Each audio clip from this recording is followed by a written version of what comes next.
Dai-me alma se ficai com o resto. O que importa é a juventude santa. Dai-me alma se ficai com o resto. O que importa é a juventude. Meu nome é Carolina Ribeiro Godoy, eu tenho 23 anos, sou formada em engenharia ambiental. Trabalho numa usina, mas também tenho minha empresa, então sou Make Julius. E é isso. Então, é engraçado isso, porque a minha experiência com a igreja não foi na igreja. Eu comecei com a minha avó, que ela me incentivava bastante, ela me explicava bastante coisa, me ensinou minhas orações. Então, assim, minha base catequética foi familiar, e depois eu comecei a fazer catequese, crisma e tal. E, assim, a minha vida na igreja mesmo, assiduamente, assim posso dizer, foi com um grupo de oração, que eu vim aqui na Brasilândia. Foi o primeiro grupo de oração, o Cristo Rei. Viva Cristo Rei? Ou só Cristo Rei? Não lembro. Acho que é Cristo Rei. E eu tinha, o quê? 14, 15 anos. Aí depois disso eu fiz o EJOCRE. E do EJOCRE fui pro Dom Bosco. Aí do Dom Bosco, aí deslanchou para vários outros grupos de oração que eu comecei a participar, mas o meu pezinho sempre foi mais assim no Dom Bosco mesmo. A intercessão do dia foi engraçada, porque eu tinha acabado de fazer o 17º EJOCRE, aí o Renato me convidou para participar de um momento de oração para uma menina que ia participar de um momento de cirurgia e tal, e era um pouco mais delicado, e era da filha de um pregador que a gente teve no EJOCRE. Foi uma pregação muito forte, eu sabia do elo que o Renato tinha com o Misão, e aí eu falei, tudo bem, vamos. Mas eu não sabia muito bem o que eu ia fazer lá. Então foi um pouco engraçado. Aí eu lembro que estava chovendo muito, mudou todos os planos e a gente foi na igreja. Naquela época eu não conhecia o Joaninha, não sabia nem onde eu estava indo, que igreja que era, só sabia que eu tinha que ir e que era para interceder pela Dudinha. Mas eu fui meio que de gaiato, mas foi o melhor gaiato da minha vida. É que o EJOCRE, na verdade, você faz quando você já tem uma certa idade. Tipo assim, o EJOCRE eu acho que você pode fazer com 15. Acho que, não lembro se é 15 ou 14. Então, assim, foi meio que um começo meio que junto. Porque foi o começo que eu ia no grupo de oração aqui perto de casa, e também foi onde eu fiquei sabendo nas missas, né? Que eu ia lá na missa da Santa Rita, que na época era matriz, né? Que todo mundo falava matriz. E eu fiquei sabendo no grupo de jovens do EJOCRE e tal, todo mundo com a camisetinha, também queria. Eu quero ter a camisetinha também. E eu achava muito legal. Então foi mais assim, por isso mesmo. Eu achava muito legal, o grupo de jovens, muito interessante. E eu fui. Início do Dom Bosco. Foi intenso. A gente sentiu que deveria começar alguma coisa. Como assim, eu tava meio de gaiato, não tinha amizade com muita gente, então eu gostava de ir, eu participava. Só que aí eu comecei a ter um elo mais forte, e o início do Dom Bosco foi... A palavra é intenso, porque todo mundo queria fazer, todo mundo sentia que devia fazer, e aí a gente acabava se atropelando um pouco. Era um pouco complicado também, porque a gente ainda não tinha formação, não sabia como falar, mas queria falar, não sabia como rezar, mas queria rezar. É intenso, mas valeu a pena. Eu acho que a gente tinha muita cara e coragem, e não tinha tanto mimimi. A gente só fazia e pronto, e ia acertando nas ações mesmo. Não tinha nada de perfeccionismo. Tipo, eu vou fazer, mas só vou fazer assim, assim, assim. A gente ia, fazia, claro que acompanhado do padre e tal, nada que deixasse a igreja ou outra pessoa escandalizada, mas a gente era muito assíduo e intenso em tudo. Se era para rezar, a gente rezava até 3 horas da manhã, se era para ficar intercedendo, a gente intercedia até 3 horas da manhã, 4 horas da manhã, fazia terço. Teve uma vez que a gente fez rosário, 3 horas, tipo assim, acabava o grupo meia-noite e ia fazer rosário, que era das cruzadas que a gente fez. Tipo assim, acabou tipo muito tarde, a gente tava fazendo rosário, uns 4 terços. Então a palavra era intenso, cara, loucura mesmo, mas muito bom. Experiência pessoal.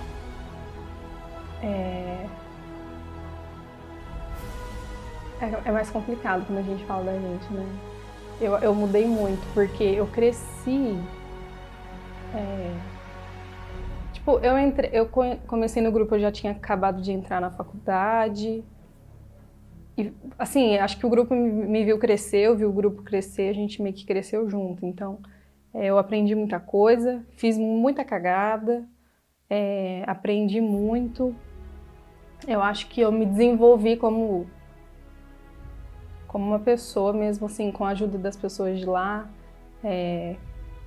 Meu namorado, eu conheci ele num grupo, tipo assim, primeiro dia que eu vi o Vinícius, eu chamei ele para um grupo, porque eu sabia que eu queria que ele ficasse junto das pessoas que eu gosto, e eu não queria separar isso, porque fazia e ainda faz parte de mim, então acho que não é uma fase, né, uma coisa que, sei lá, faz parte da gente, e por mais que às vezes você não fica tanto tempo, assim, junto das pessoas mais, mas ainda é parte da gente.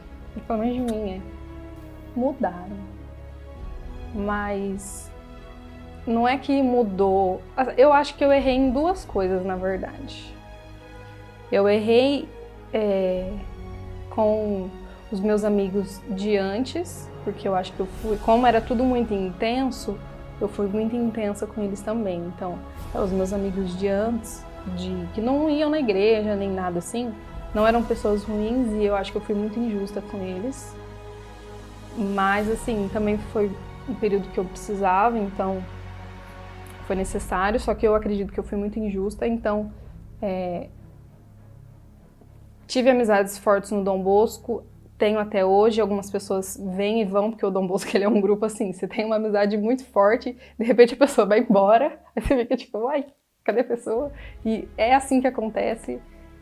O grupo ele é de universitário, então tem como você ter elos muito próximos fisicamente, mas a minha amizade... na verdade a maioria dos meus amigos estão lá, ou já passaram por lá, ou eu já chamei pra ir uma vez, ou alguma coisa assim, então... Sim, mudou muito, na verdade, eu acho que foi um divisor de águas. Depois eu voltei atrás, levei amigos que não iam pra igreja pra lá, pessoas da minha faculdade eu chamava pra ir pra lá, e aí acho que embolei tudo numa coisa só e fiz disso uma parte da minha vida que foi decisiva mesmo. Tipo, a maioria dos meus amigos que eu converso hoje fazem parte da igreja, são pessoas que eu conheci ou no Dom Bosco, ou no Ejocre, ou no Ejus, ou do Jovens Sarados. São pessoas, assim, mais puxadas pro lado religioso mesmo, só que hoje eu não sou mais tão complicada com as pessoas que não são, eu entendo o lado delas. Mostra a face de Jesus que elas têm que entender, mas eu não fico forçando a barra como antes. A gente dava uma forçadinha e eu pequei muito nisso. Então, com a minha avó foi muito bom. Na época que ela estava viva foi maravilhoso, porque eu contava as coisas para ela. Não tive muito tempo para contar muito, porque ela faleceu logo que eu comecei a faculdade, então foi meio complicado, não tive muito tempo para contar as coisas que eu estava vivendo. Mas com a minha avó foi legal, porque ela era super católica, com as minhas tias de São Paulo, muito bom também, que elas sempre entendem. Meu avô também, minha mãe. Minha mãe, ela não é religiosa nem nada, mas ela super entende. Então, acho que a gente vai se respeitando e vai dando certo. Mudou tudo. Não.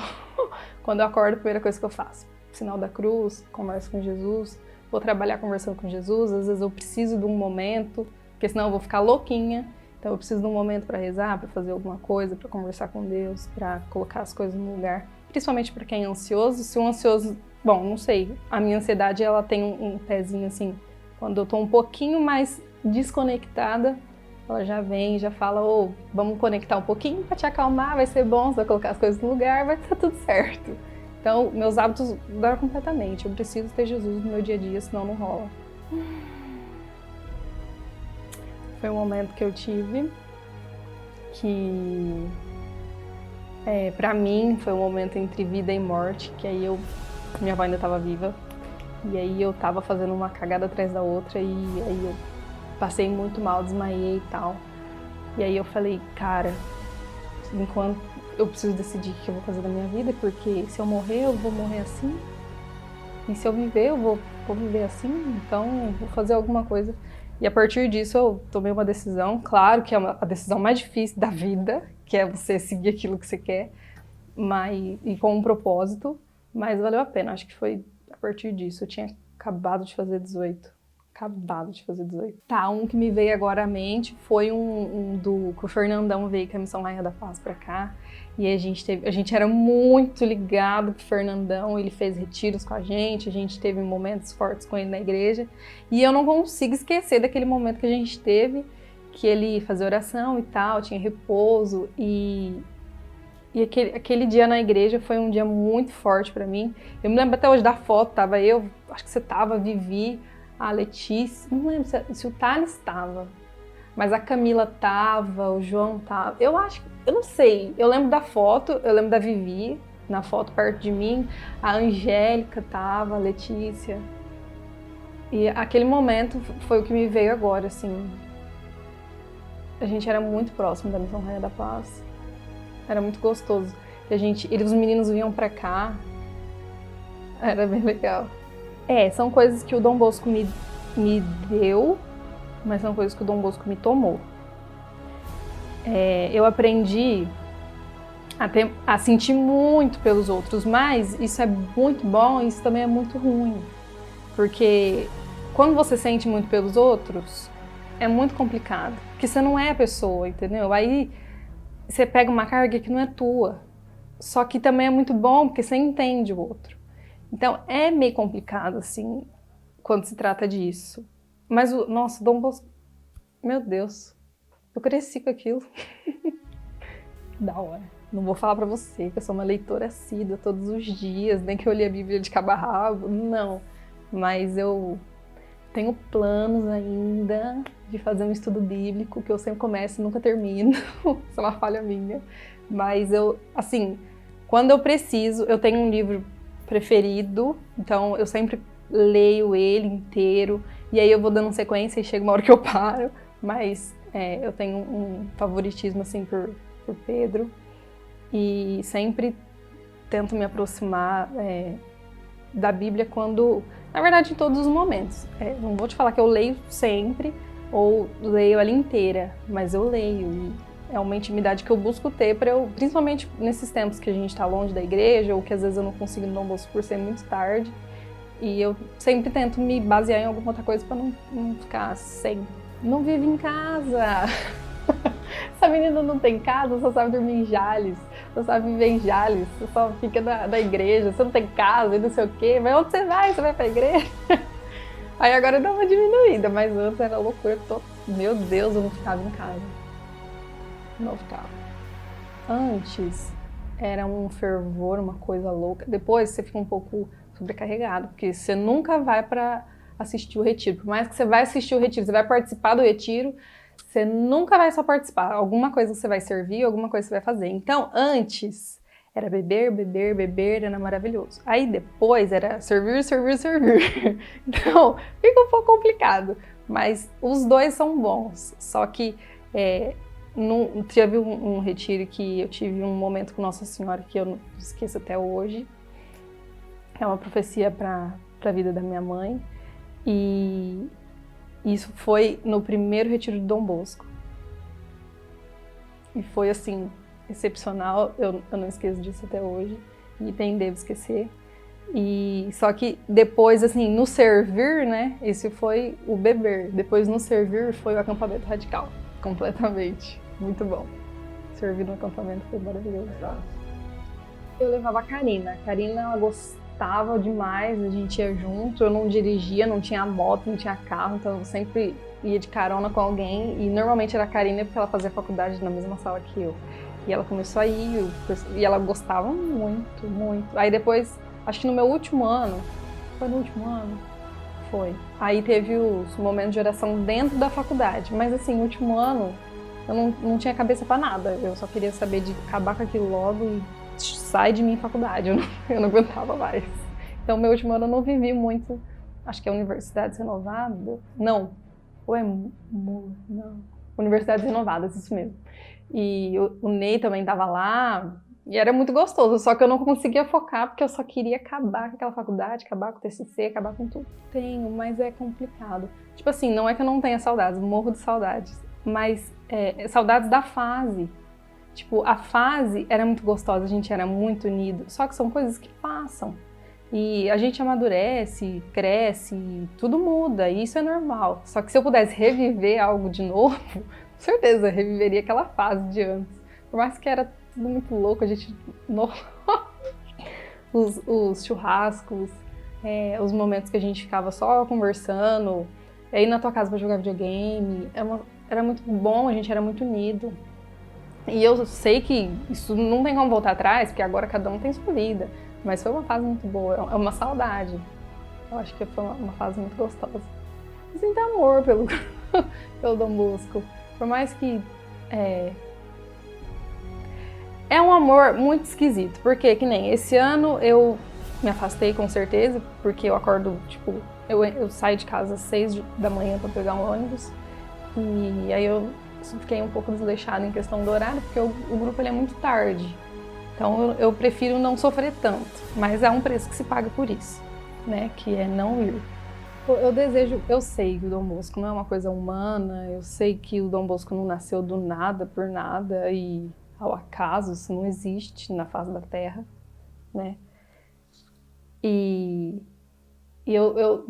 sério, eu acho que o que faltava no Dom Bosco, eu não sei como é que tá agora, porque não consigo ir mais, ainda mais em pandemia, só posso assistir online. E eu acho que o que faltava mesmo era mais uma questão de grude, tipo cola, sabe? Que quando você tá junto daquilo, você fica naquilo, e aquilo vai com você, e tipo, o negócio anda.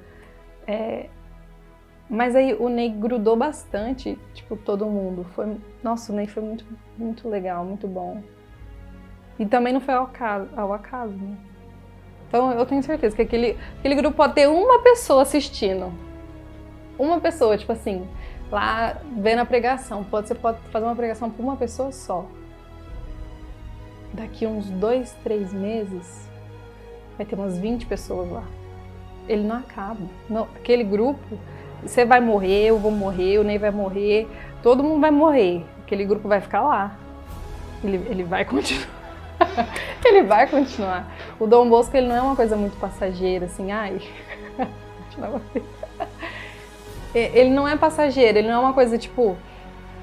Ai, faço parte do Dom Bosco e mudou minha vida e vou seguir, e, tipo, mudou agora e tô seguindo normal. Não, a gente sai completamente transformado do grupo. Não tem uma pessoa que passou pelo grupo que saiu ileso. Não tem como. Eu lembro do padre que falava das meninas que faziam faculdade aqui. E, tipo, eram pessoas que eu nem tinha tanta conversa, tanta amizade assim. E ele falava que elas sentiram coisas, que elas gostavam da gente e tal. Então, assim, ninguém sai ileso. E quem causa toda essa mudança não é fulano ou ciclano, é Jesus que vem, faz o que ele quer e depois a pessoa vai, mas vai mudada, vai diferente. Se pudesse falar alguma coisa para o grupo. 1. Aprendam com o Ney é uma cola muito boa. Ele é humilde. 2. Sejam ousados como o Renato. O Renato encara as coisas e ele vai. Tenham a calma da fala do Dioninha. Ele fala muito calmo, então essa calma ajuda muito. E quando alguém demorar a voltar, acolha. Só isso.